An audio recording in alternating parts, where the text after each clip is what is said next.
सर्वांना नमस्कार. स्वागत आहे आपलं मराठी चातुर्य कथा या यूट्यूब चॅनलवर.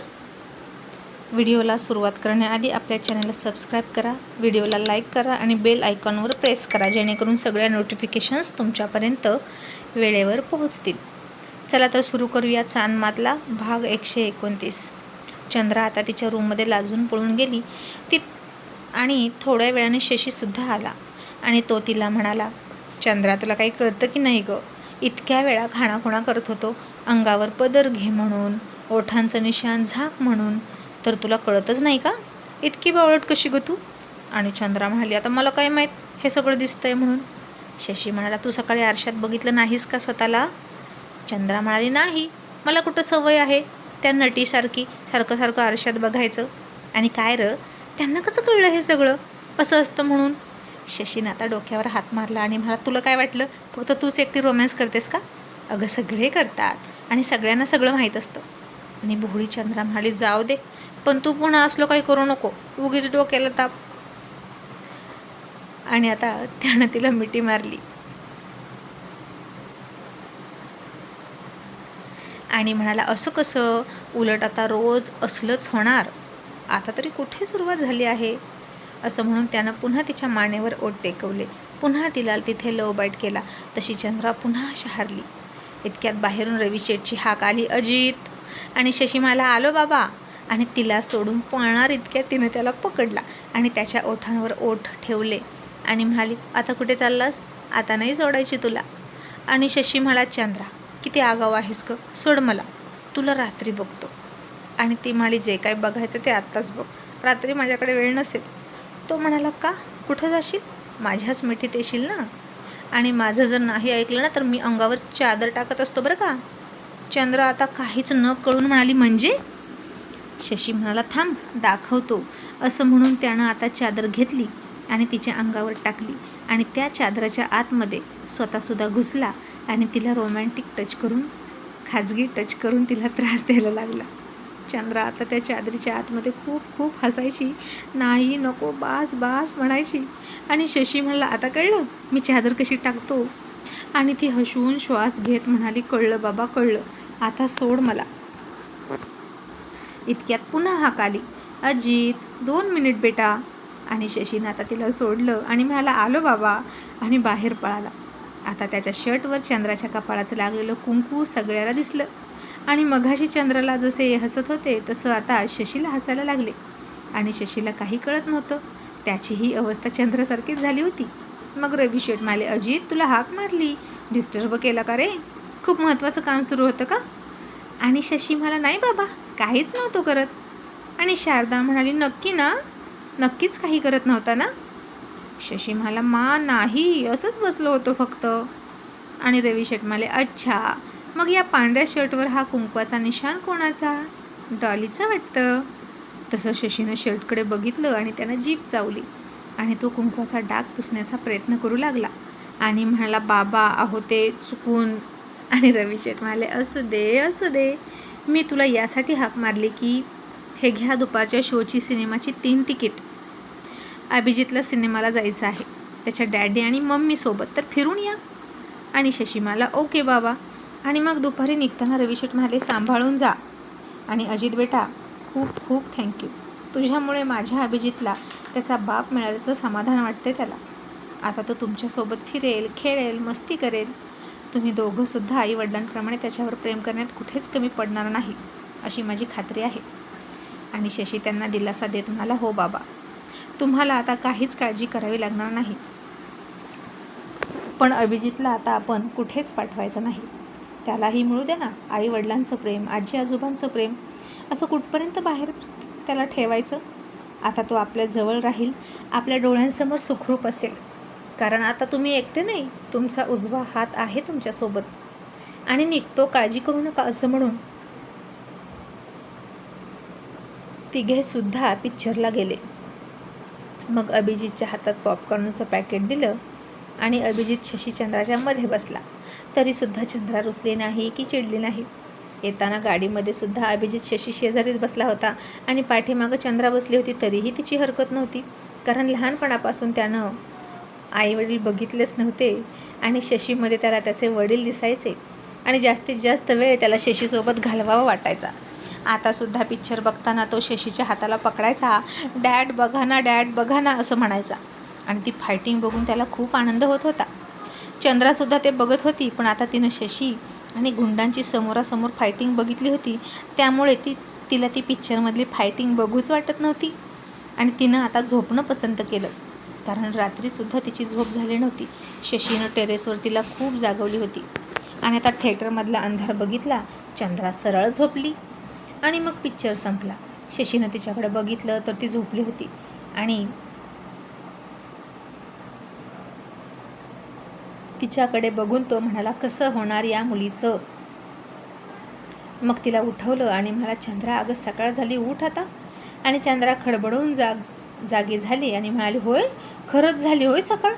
आणि अभिजित हसला आणि म्हणाला, मम्मी अगं डॅडी तुझी मस्करी करतात. आणि चंद्रानं तोंड वाकडं केलं. मग शशी अभिजितला म्हणाला, बेटा आता कुठे जायचं. आणि तो खुश होऊन मला, डॅडी आपण बीचवर जायचं.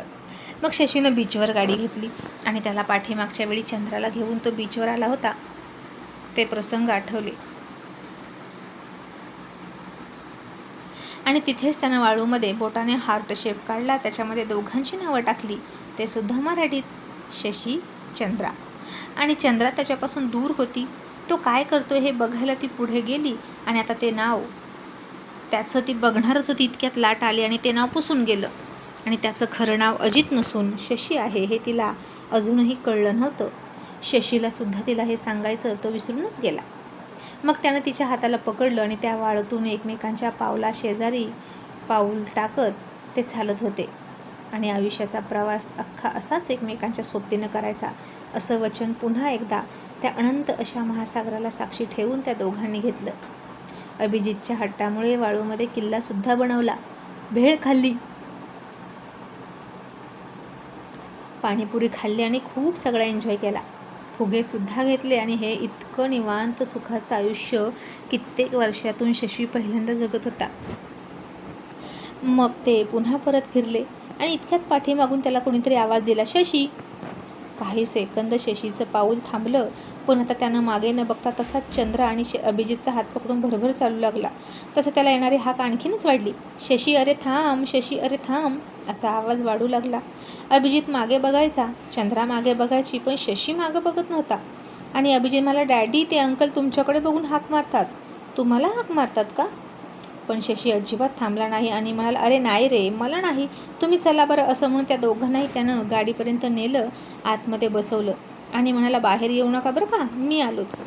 आणि आता त्यानं त्या हाक मारणाऱ्या व्यक्तीच्या हाताला पकडलं आणि त्याला बाजूला घेतला आणि म्हणाला, काय चाललंय, कोण आहात तुम्ही, मला इतक्या हाका का मारताय.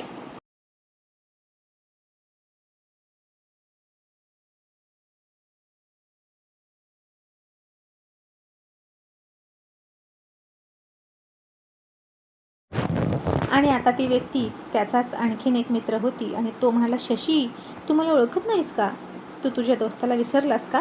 अरे कोल्हापूरमध्ये आपण एका रूममध्ये राहिलोय तब्बल 2-3 वर्ष आणि तुला काहीच आठवत नाही का. शशी थोडा कठोर आवाजात म्हणाला, नाही मला आठवत काहीच, आणि मला पूर्वीचं जीवन काहीच आठवायचं नाही, मेला तो शशी. असं म्हणून शशीने डोळे घट्ट बंद केले आणि परत निघाला. इतक्यात त्याच्या मित्रानं त्याच्या खांद्यावर हात टाकला आणि म्हणाला, शशी माणूस मरतो, मैत्री मरत नाही, तू मला नको लक्षात ठेव. खूप मोठा झालास का आता, मोटार गाडी घेऊन फिरतोस, मोठा बंगलासुद्धा असेल, म्हणून गरीब मित्र आता आवडत नसेल ना तुला. जा शशी जा, पण लक्षात ठेव, तूही लक्षात ठेव, मेला तुझा श्याम. असं म्हणून त्याचे डोळे पाण्यानं भरून आले आणि ते ऐकलं तसं शशीनं मागे फिरून त्याच्या कानाखाली दिली आणि म्हणाला, खबरदार जर पुन्हा असं बोललास तर.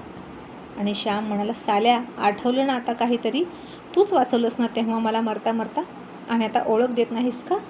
इतके दिवस तुला शोधत होतो, आयुष्य तर जगत होतो पण अपूर्ण, आणि आता दिसलास आणि असा शिक्षा करतोस का ओळख न देऊन.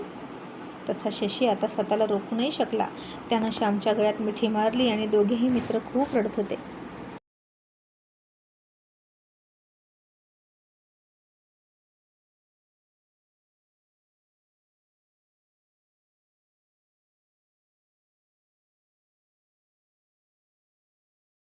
मग दोघेही सावरले. थोड्याशा इकडच्या तिकडच्या गप्पा झाल्या आणि शशी त्याला म्हणाला, श्याम मी निघतो.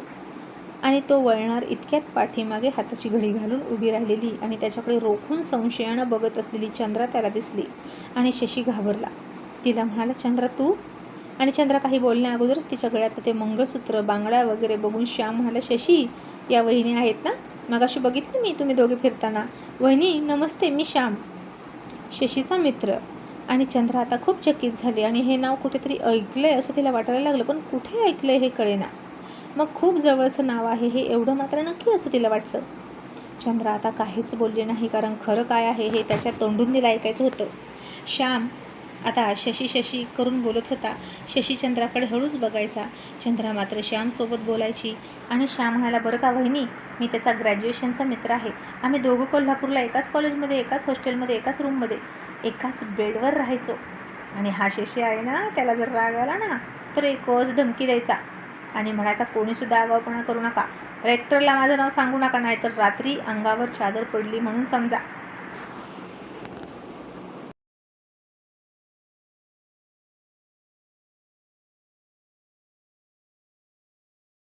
आणि चंद्राला आता आठवलं हा डायलॉग. शशी सकाळीच तिला बोलला होता आणि करूनसुद्धा दाखवलं होतं. ती शशीकडे बघून श्यामला म्हणाली, मग काय करायचं ते, अंगावर चादर टाकून? आणि श्याम म्हणाला, अहो वहिनी, रात्री अंगावर चादर टाकायचा आणि खूप खूप मारायचा, त्याच्यामुळे त्याच्या नादी कोणी लागत नव्हतं. चंद्रा हसली आणि म्हणाली, आताही अशीच अंगावर चादर पडते की, पण आता चादरीच्या आत तो पण असतो. तसा श्याम खूप हसला. शशी लाजला. मग घरी गेल्यानंतर रात्र व्हायची. चंद्रा वाट बघत होती. शशी रवी शेठसोबत बोलणी करून आत आला आणि अजूनही तिच्या डोक्यात ते नाव घुळतच होतं, शशी शशी शशी.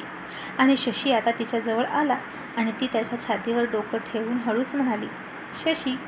तसं त्याने तिच्याकडे चमकून बघितलं आणि म्हणाला, चंद्रा मी तुला सांगणारच होतो, पण. तसं चंद्रानं त्याच्या तोंडावर बोट ठेवलं आणि म्हणाली, तुला लाख सांगायचं आहे, पण मला नाही काय ऐकायचं. मला तुझ्या जुन्या आयुष्यासोबत काहीच देणं घेणं नाही, मला तर फक्त आत्ताचा तू पाहिजे. असं म्हणून तिनं त्याच्या ओठावर ओठ टेकवले आणि मग त्याला म्हणाली, एक सांगू का? शशी म्हणाला, थांब. आणि त्यानं तिच्या डोळ्यात बघितलं. काही सेकंद तिच्या डोळ्यात बघून विचार करून म्हणाला, आईची आठवण येते ना, जाऊया की आपण तिला भेटायला, डोंट वरी. तसं चंद्राच्या डोळ्यात पाणी आलं. त्यानं मनातलं ओळखलं म्हणून तिनं त्याला घट्ट मिठी मारली आणि मनातच म्हणाली, चंद्राचा शशी, शशीची चंद्रा, माझा शशी, फक्त माझा. मग आता चंद्रा शशीला घेऊन तिच्या आईकडे जाऊन त्यांची खरी ओळख पटवून देईल का, की पुन्हा पोलीस मागं लागतील आणि चंद्रा शशी कशी निसटतील हे पाहणं इंटरेस्टिंग ठरणार आहे. व्हिडिओ आवडला असेल तर कृपया लाईक करा, शेअर करा आणि आपल्या चॅनलला सबस्क्राईब करा. Thank you so much.